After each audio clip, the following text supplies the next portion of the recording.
ఇప్పుడంతా బంగారం గురించే చర్చ. ఎందుకంటే బంగారం ధరలు ఆకాశాన్ని తాకాయి.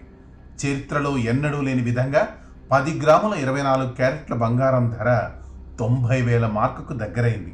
అందుకే ఇప్పుడంతా బంగారం ఇన్వెస్ట్మెంట్ వైపే ఆలోచిస్తున్నారు. గోల్డ్లో పెట్టుబడి పెట్టడానికి ఉన్న ఆప్షన్స్ పై ఓ లుక్ వేస్తున్నారు. వీటిలో గోల్డ్ ఈటీఎఫ్ చాలామందికి మంచి ఆప్షన్లా అనిపిస్తోందట. ఇంతకీ ఈ గోల్డ్ ఈటీఎఫ్ అంటే ఏమిటి?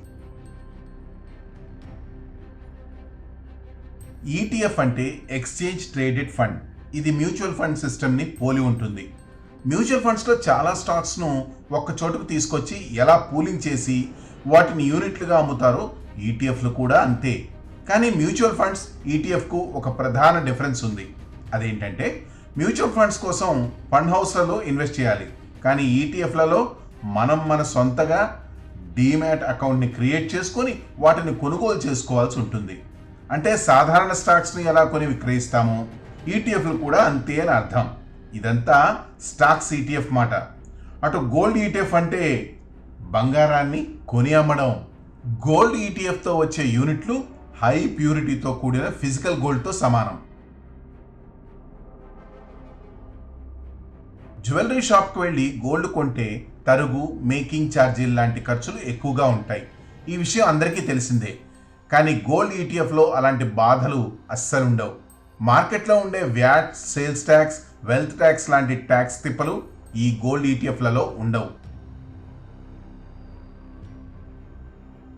సాధారణంగా ఒక మ్యూచువల్ ఫండ్ను ఎంచుకునే ముందు దాని రిటర్న్స్, ఫండ్ మేనేజర్ లాంటివి చూస్తారు కదా.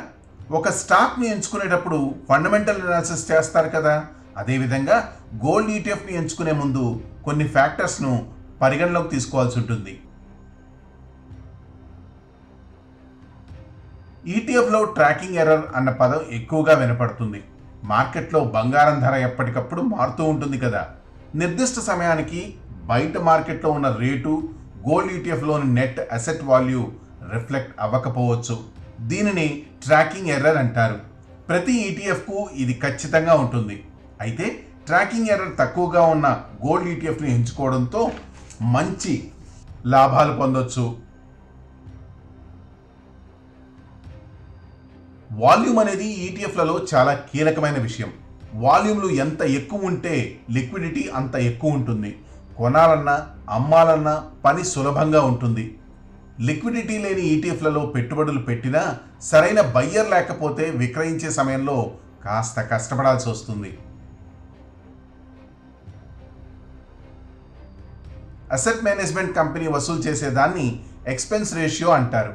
ఇది మ్యూచువల్ ఫండ్స్లోనూ ఉంటుంది. కాకపోతే మ్యూచువల్ ఫండ్స్ కన్నా ఈటీఎఫ్లలో ఇది తక్కువగా ఉంటుంది. ఇది మనకు ఒక అడ్వాంటేజ్. ఇలా ఎక్స్పెన్స్ రేషియో, వాల్యూమ్ ట్రాకింగ్ ఎర్రర్స్ను పరిగణలోకి తీసుకోవాల్సి ఉంటుందని ఎక్స్పర్ట్స్ చెబుతున్నారు.